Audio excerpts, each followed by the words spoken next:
प्रणाम, नमस्कार। बहुत स्वागत है आपका उस कार्यक्रम में जिसका नाम है हे प्रभु आनंद दाता। इस कार्यक्रम को लेकर आप अपने विचार और सुझाव लगातार भेज रहे हैं। आगे भी ये क्रम जारी रहे। हमारा व्हाट्सएप नंबर है 7000969440, जो आपकी स्क्रीन के निचले हिस्से पर निरंतर डिस्प्ले हो रहा है, दिखाया जा रहा है। आज हम पुराणगत और पौराणिक इतिहास से जुड़े हुए एक कुछ ऐसे चरित्रों को लेकर, दो प्रमुख चरित्रों को लेकर चर्चा के लिए आपके सामने प्रस्तुत हैं, जिनके बारे में अपेक्षाकृत बहुत अधिक जानकारी तो मैं नहीं कहूँगा लोगों को नहीं है। नाम अधिकांश लोगों ने सुना हो, मैंने भी सुना है। थोड़ी बहुत उससे आगे की बातें भी मुझे स्मरण है, लेकिन उसके भीतर का जो सार है, उसके भीतर का जो तत्व है, उससे हम पूरी तरह परिचित नहीं हैं। तो जो यम नचिकेता संवाद की प्रणाली है, बहुत अद्भुत प्रणाली है, और जो कठोपनिषद में जिनकी रुचि है, जिन्होंने पढ़ा है, वो जानते हैं यम नचिकेता संवाद कितना अद्भुत है। और ये अष्टावक्र और जनक का संवाद जो है, ये भी सिक्के का दूसरा पहलू है, और ये भी बहुत ही रुचिकर और बहुत सारे गूढ़, संसारगत, अतीन्द्रिय और संसार से परे विषयों को जानने समझने में बहुत ही मदद करने वाला, उस पर बहुत प्रकाश डालने वाला विषय है। लेकिन सबसे जो महत्वपूर्ण बात है और जिसकी जिज्ञासा भी आपके हमारे मन में होती है कि आखिर अष्टावक्र नाम कैसा है।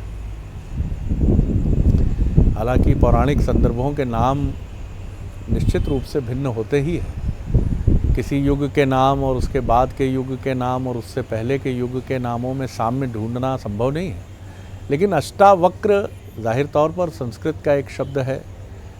क्या 8 जगह से जिसका शरीर विकृत हो, उसके लिए ये शब्द प्रयुक्त हुआ है। और जिस तरह से हम स्टीफन हॉकिंस जैसे वैज्ञानिकों को देखते हैं कि प्रतिभा आपकी शारीरिक निशक्तता की मोहताज नहीं होती है, तो क्या अष्टावक्र भी उसी के एक प्रतिनिधि के रूप में सामने आते हैं। और वो भी ये बताते हैं कि शरीर जरूर 8 जगह से टेढ़ा मेढ़ा हो सकता है, लेकिन आत्मा और ज्ञान का प्रकाश तो उतना ही धवल और स्वच्छ है जितना किसी राजप्रसाद पर आसीन राजा के वैभव और उसकी सुंदरता के जैसा है। और कुछ क्षणों में हम भूल भी जाते हैं जब ज्ञान का प्रकाश हमें आलोकित करता है। अक्सर मैं ये बात कहता हूँ कि लता मंगेशकर और ऐश्वर्या राय में आपको कौन सुंदर लगता है। मेरे कुछ मित्रों ने बड़ा सुंदर जवाब दिया कि हमने जब से लता जी को सुना है, अब तो वो दिवंगत हैं, उनकी आत्मा स्वर्गलोक में अवश्य होगी, वो ये कहते हैं कि हमें तो लता जी ही सुंदर लगती हैं, कि जिनकी आवाज़ इतनी मधुर है, जो हमें मधुरता के अनन्य लोक में ले जाती है। उनकी सुंदरता तो डिवाइन है, उनकी सुंदरता अद्भुत है, ईश्वरीय है, इस लोक से परे की सुंदरता है। अब देखिए कितने सुंदर शब्द। आज इसी पर हम समझेंगे अपने विद्वान वक्ता से कि अष्टावक्र और जनक, इनके बीच का जो संवाद है, ये संवाद किस तरह का है और किस तरह से चीज़ों को ये आगे बढ़ाता है। हमारे साथ हैं भगवत गीता के अध्येता, मानस मर्मज्ञ प्रोफेसर डॉक्टर सुरेंद्र बिहारी गोस्वामी। प्रणाम। आज आपने हे प्रभु आनंददाता के दर्शकों के लिए पुराणगत ऐसे ऋषि का नाम ले लिया है जिनके जीवन दर्शन में अति विचित्रता है, जीवन में अति विचित्रता है और दर्शन सहज है। अष्टावक्र और जनक के मध्य संवाद से एक गेयता उत्पन्न हुई। जहाँ ब्रह्म गेय होता है उसे गीता कहते हैं। तो जहाँ ब्रह्म संभाषण करते हैं, ब्रह्म की उत्पत्ति पर चर्चा होती है, जीवन दर्शन शामिल होता है। तो जैसे कृष्ण ने अर्जुन को गीता सुनाई थी, उन्हीं तत्वों की मीमांसा करते हुए अष्टावक्र ने जनक जी से जो कुछ बात कही, उनके मध्य जो प्रश्नोत्तर हुआ, वो अष्टावक्री गीता कहलाता है। वो वेदांत है, वेदों का सार है, वो उपनिषद की श्रेणी में आने वाला ग्रंथ है। और उसे यदि एक जिज्ञासु पढ़े तो उसके जीवन में बड़ी तृप्ति का भाव उत्पन्न हो जाएगा। अष्टावक्र जैसा आपने कहा, उनके नाम से बड़ा स्पष्ट है कि जिनके 8 अंग टेढ़े हों, वक्र हों, टेढ़े मेढ़े हों। मेरे मन में भी ये जिज्ञासा हुई थी, तब पिताश्री ने मुझे महाभारत पढ़ने की सलाह दी थी। महाभारत के वन पर्व के 132 और 33 अध्याय में अष्टावक्र की जीवनी दी है, जनक के साथ उनके संवाद दिए हैं, जो बड़े लोमहर्षक ही नहीं, बड़े प्रेरक हैं। आपने श्वेताश्वेत उपनिषद में और उपनिषद के अन्य अंगों में आपने उद्दालक ऋषि का नाम सुना होगा। उद्दालक ऋषि के एक प्रतापी पुत्र हुए हैं श्वेत केतु, जिन्होंने पंचकोशी यात्राएं की है। श्वेत केतु अष्टावक्र के मामा हैं। उद्दालक ऋषि की पुत्री है सुजाता, अत्यंत विदुषी विद्वान।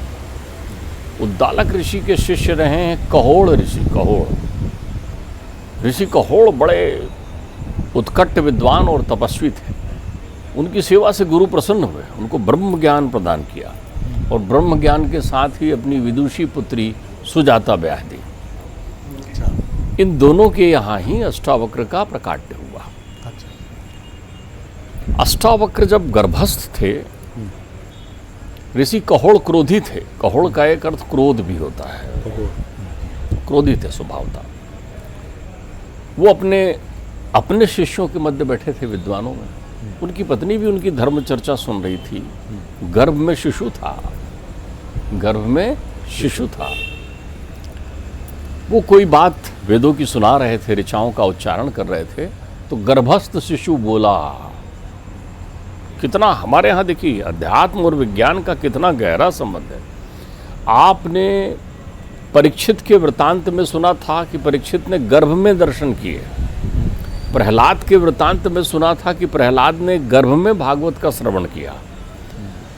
अभिमन्यु के वृतांत में आपने सुना था कि कैसे उन्होंने गर्भ में सुना।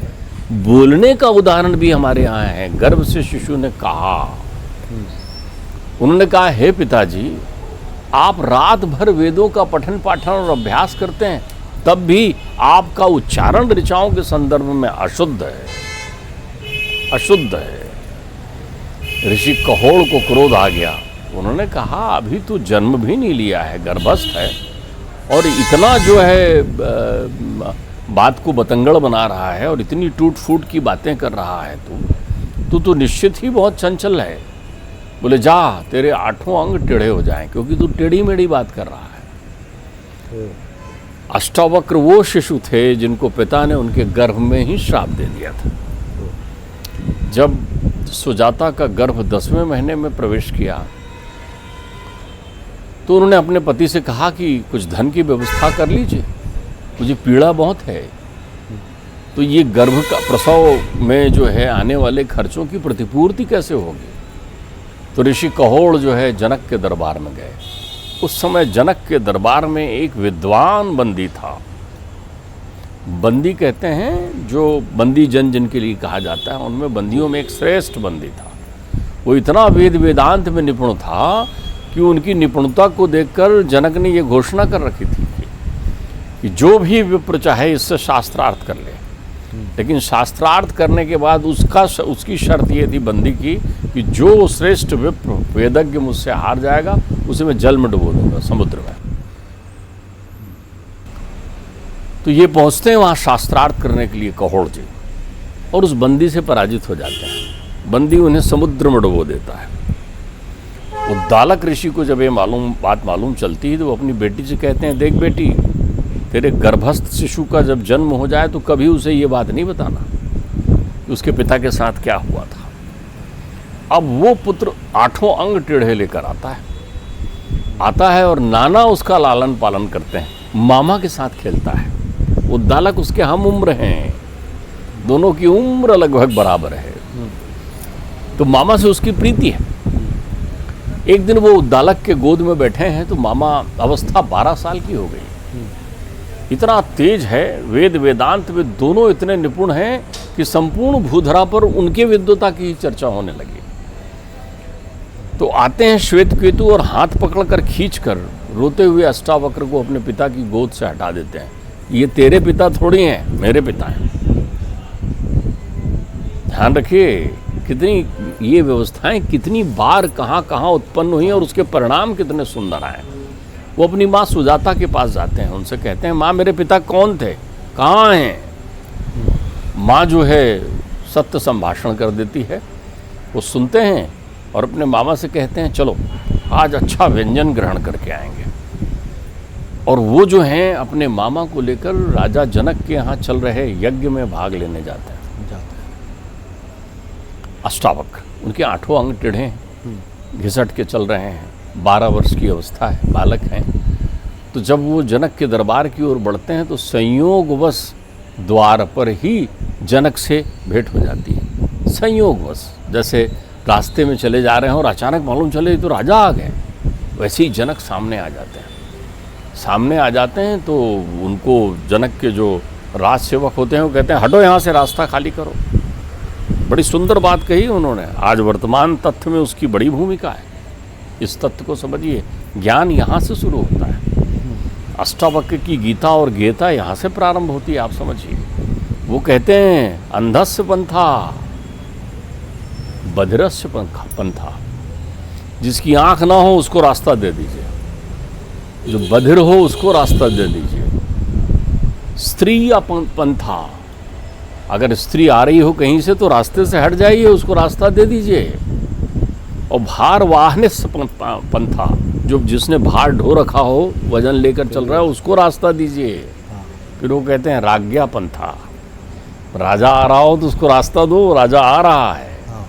समत्त ये हो, लेकिन ध्यान रखिए समत्त ये ब्राह्मणस्य एव पंथा। अगर रास्ते में ज्ञानी जन, विप्र जन, साधु जन आ जाएं तो इन सब से हटकर उसको रास्ता दीजिए, क्योंकि वो ज्ञान पथ का प्रतीक है। ज्ञानी गुणवान व्यक्ति निकल रहा हो तो उसको जरूर आवश्यक रूप से रास्ता दीजिए। तो बोले मैं ब्रह्म ज्ञान से निपुण हूँ राजन, क्या विचार है तुम्हारा। तो राजन कहते हैं अग्नि छोटी हो या बड़ी हो, अग्नि तो अग्नि है, ज्ञान अग्नि है, आपको जहाँ जाना है वहाँ जाइए। द्वारपाल रोकता है आप कहाँ चले। बोले भाई मैं तो यहाँ जा रहा हूँ वो बंदी से मिलने के लिए, वो विद्वान बंदी के साथ उनकी बातें सुनने, उनसे चर्चा करने। वो कहते हैं आप बालक हैं, नहीं जा सकते, यहाँ तो केवल वृद्ध और अनुभवी लोगों को प्रवेश मिलता है। तो वो एक श्रेष्ठतम बात कहते हैं। अष्टावक्र हैं 12 वर्ष के, वो कहते हैं जिनके बाल सफ़ेद हो गए हों केवल वही बुजुर्ग नहीं है। हमारे यहाँ लोग कहते हैं धूप में बाल नहीं सफ़ेद किए हैं।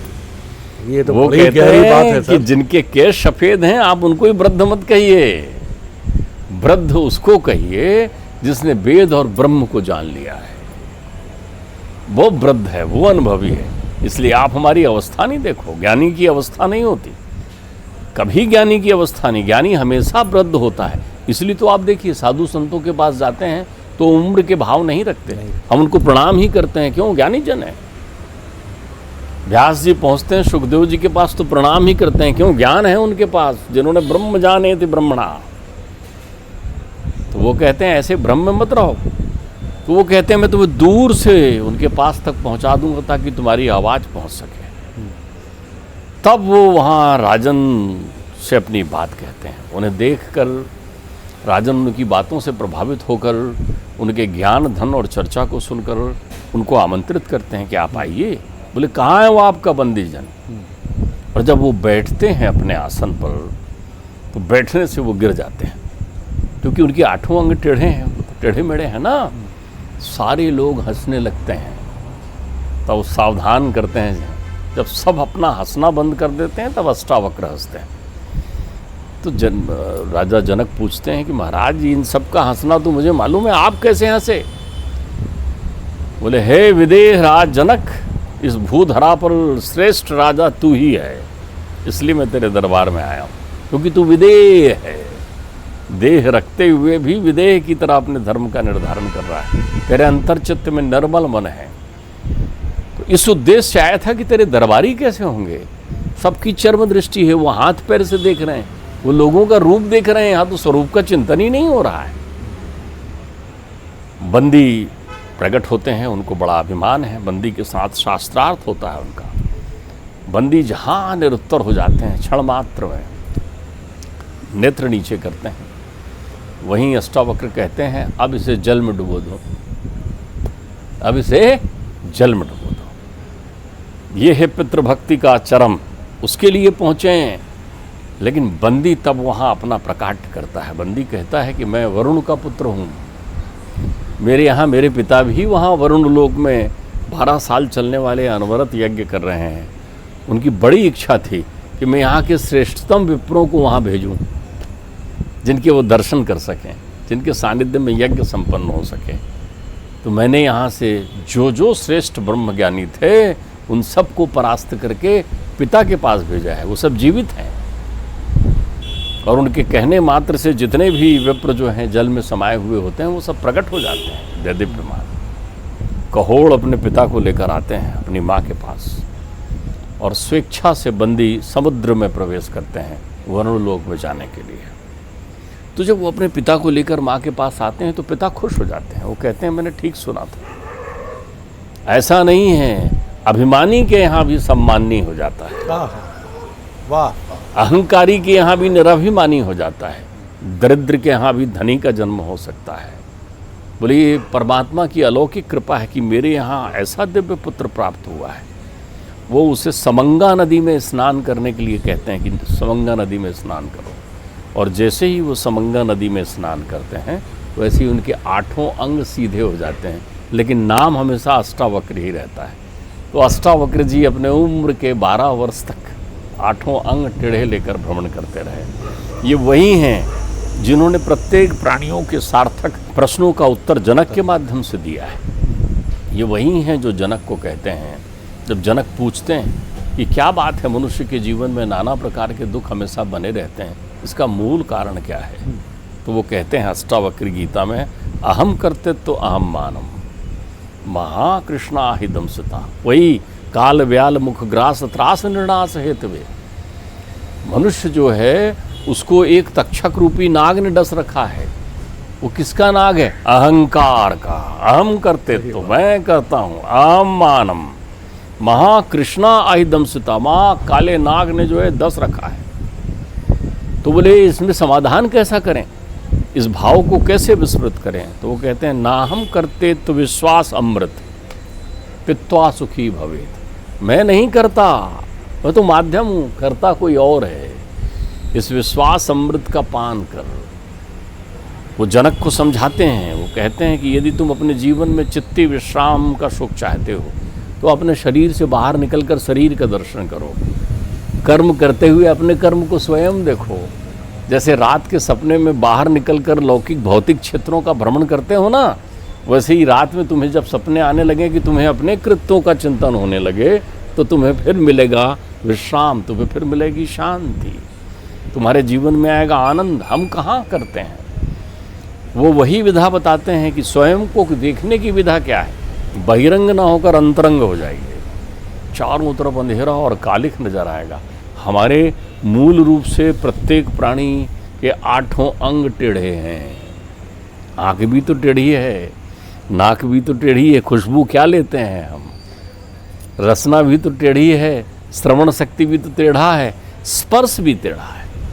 माता पिता का स्पर्श कब होता है हमारे पास में, सेवा का स्पर्श कब होता है हमारे पास में, कर्म हमारे कब सीधे हुए हैं, सब टेढ़े हैं।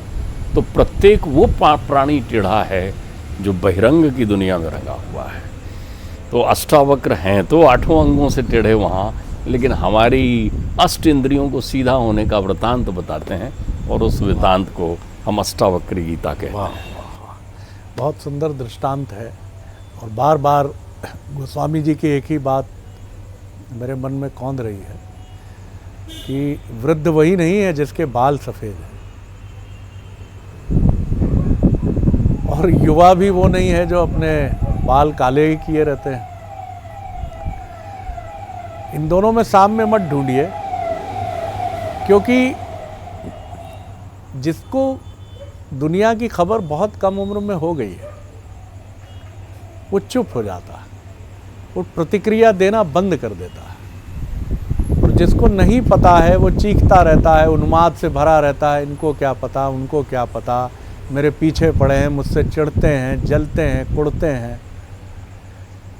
गोस्वामी जी की बात पर बरसों पहले, मेरी भी बालपन की अवस्था होगी, लेकिन वो टिप्पणी ऐसी थी कि मुझे याद रह गई। धर्मयुग के वैभव का समय रहा था, वो एक बड़ी हिंदी की सुप्रतिष्ठित पत्रिका रही है। उसमें जयप्रकाश नारायण जी, पता नहीं युवा पीढ़ी कितना जानती होगी, लेकिन जिन्होंने युवा आंदोलन की इस देश में नींव रखी, उनका जब जन्म हुआ तो उनका पूरा शरीर और हाव भाव काफ़ी हद तक अष्टावक्र जी की तरह टेढ़े मेढ़े अंग नहीं थे, लेकिन चेहरे की शांति, भाव भंगिमा किसी वृद्ध की तरह थी। तो संस्मरणात्मक लेख में, एक संपन्न परिवार से रहे हैं जयप्रकाश नारायण, इनके नेतृत्व में 77 में पर्दे के पीछे, कभी वो सामने नहीं आए, सत्ता लिप्सा उनमें कभी नहीं थी। पहली बार ताकतवर लीडरशिप कांग्रेस की, उनको सत्ता से हटाने के बाद जनता पार्टी की सरकार बनी। उनके समृद्ध घर की जो घरेलू सेविका थी, उसने भोजपुरी में टिप्पणी की, ईत जैसन बूढ़ी लड़िका हुवन। ये तो जैसे कोई बूढ़ा लड़का है, हे भगवान, ईत जैसे बूढ़ी लड़िका हुवन।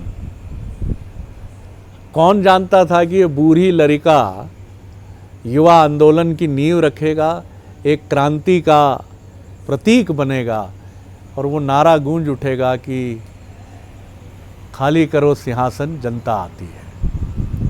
तो निश्चित तौर पर पूत के पांव पालने में दिख जाते हैं, और ये बात मैं कभी नहीं विस्मृत करूंगा, क्योंकि ये बात कहीं ना कहीं मर्म को छू गई है कि जिसके बाल सफ़ेद हैं वृद्ध वही नहीं है। अद्भुत बात है। अगले एपिसोड में एक और रुचिकर विषय लेकर उपस्थित होंगे। प्रणाम कर रहा हूँ सर, अनुमति दीजिए। नमस्कार।